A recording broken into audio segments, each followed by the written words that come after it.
My romp with the Herculean laptop known as the MSI GT73VR Titan SLI notebook began when MSI South Africa allowed me to take it as my editing rig for my trip to Computex.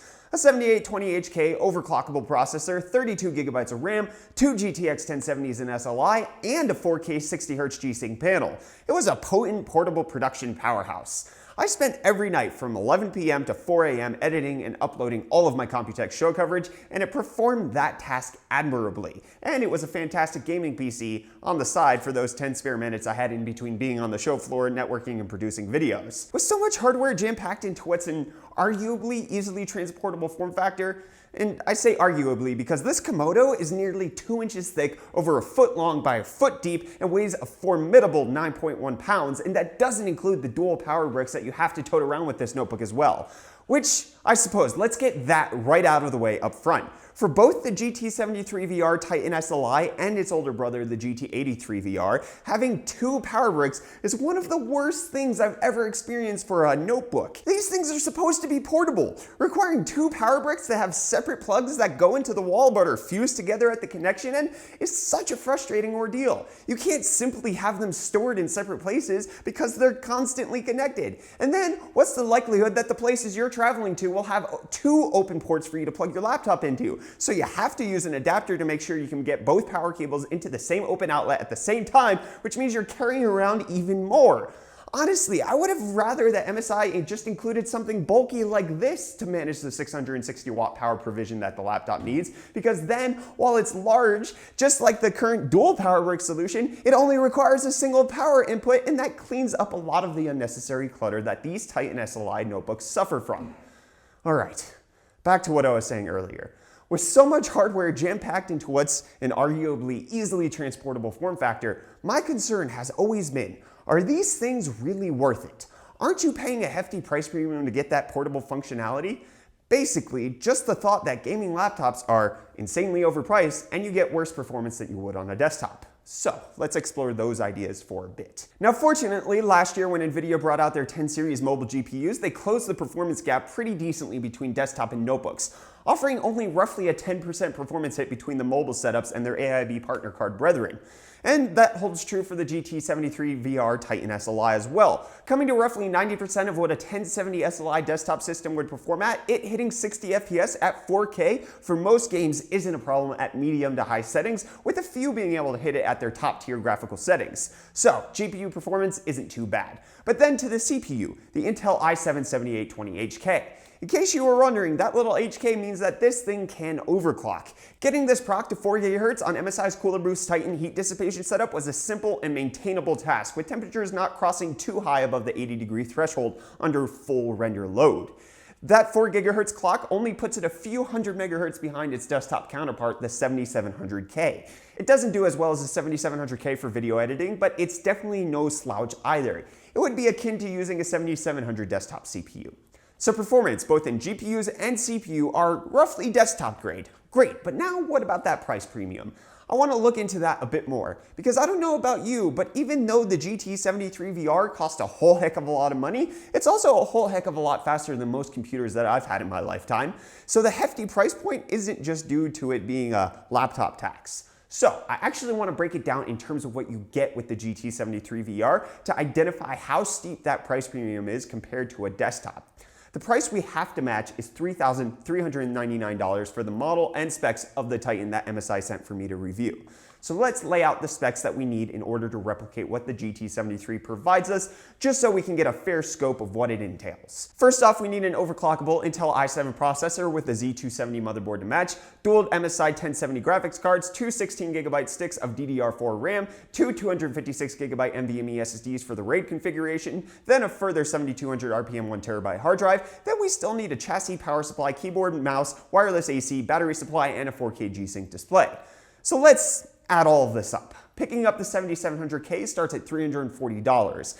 Adding an inexpensive MSI Z270A Pro motherboard puts another $115 on that list. The two MSI Gaming X GTX 1070s are going to set us back about $485 each. The two 16GB sticks at the rated speed come in at another $250. Each of the 256GB NVMe SSDs will cost us $110 a pop, adding $220 to our total. The 7200 RPM 1TB internal hard drive is an additional $45, followed by $70 for a decent chassis, $75 for the 650-watt power supply, $50 for the cheapest wireless AC PCI Express card, $45 for a decent MSI mouse, and another $67 for an MSI keyboard, $75 for a 650-volt amp UPS to give us some battery power, and then the real kicker, $900 for the 4K 60Hz G-Sync panel.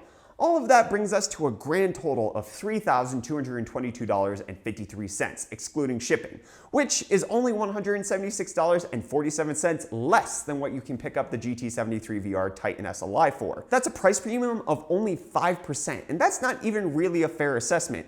Usually for builds like this, you're not going to grab a mid-priced chassis or find the cheapest Wi-Fi solution you can, or pick up the least expensive Z270 or NVMe SSDs. So this is nearly a worst-case scenario where you're spending only 5% more for similar performance on this ultra high-end gaming laptop. Given that you'll get about roughly 90% of the total gaming performance, that means that the MSI Titan laptop is about 85% of the value of a similarly spec'd desktop based on only performance and pricing alone.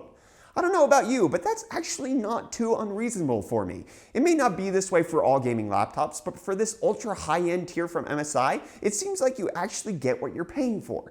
Not everyone is going to want all of these components in their system, and there will be additions and cuts based on personal preferences, like not having the wireless adapter, but the point is that if you add up everything that makes this gaming laptop tick, you get your money's worth. $176 doesn't seem like too steep of a price to pay for me to get all of those juicy desktop components modified into a shell that allows me to tote it around the world. All of this makes sense to me because, at least from my perspective, when you're buying these types of machines, the kind that make our current display standards seem paltry with all of the raw power that's being exuded from these GPUs, you're not really buying anything besides a desktop that you can actually move around.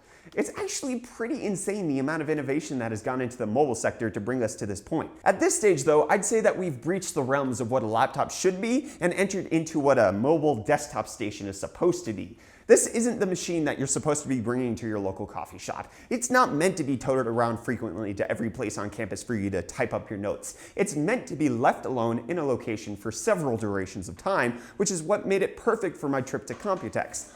All the horsepower I needed, small enough to at least fit in my backpack, and then I just left it at the hotel room every day to edit when I came back in the evenings. Taking a desktop wouldn't have worked in that scenario, but thankfully I didn't have to compromise on my performance to get my 4K video renders done in a timely fashion either. However, there are a few drawbacks that still haven't been able to have been mastered by the engineers and still might be a hindrance to you wanting one of these notebook leviathans. The sound output of the fans when it's running at full tilt is quite high.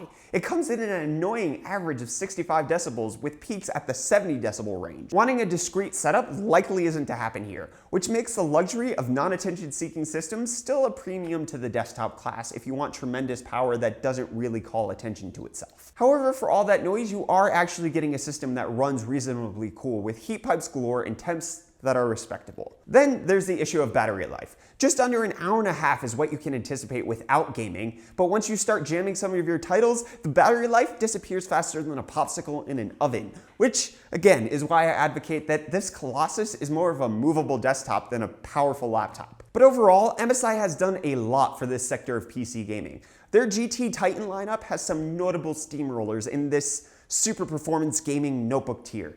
Their build quality is sturdy and great. Their cooling is appropriate for so much intensity, and their pricing isn't too bad either. The trade-off of having 85% of what a comparable desktop could be is one that I would definitely make to have something that's this insane as a movable desktop. But I would also want to make sure that I pick up something a bit lighter to make sure I can move around the house and still get some working gaming done. And with that, I'm going to wrap up this video there. What do you guys think of this current gaming laptop market? Is the value of everything you get something that makes it worth considering for you? Do you think that the improvement in the mobile class CPUs and GPUs have brought them to the brink of being a worthy competitor to the PC Master Race desktop setup? Let me know what you think in the comments down below. While you're down there, be sure to hit that like button to show support for my videos. Subscribe if you haven't already to stay up to date on all of my tech-related content. I'm Brett with the UF Disciple channel, and I'll see you guys in the next video. Cheers.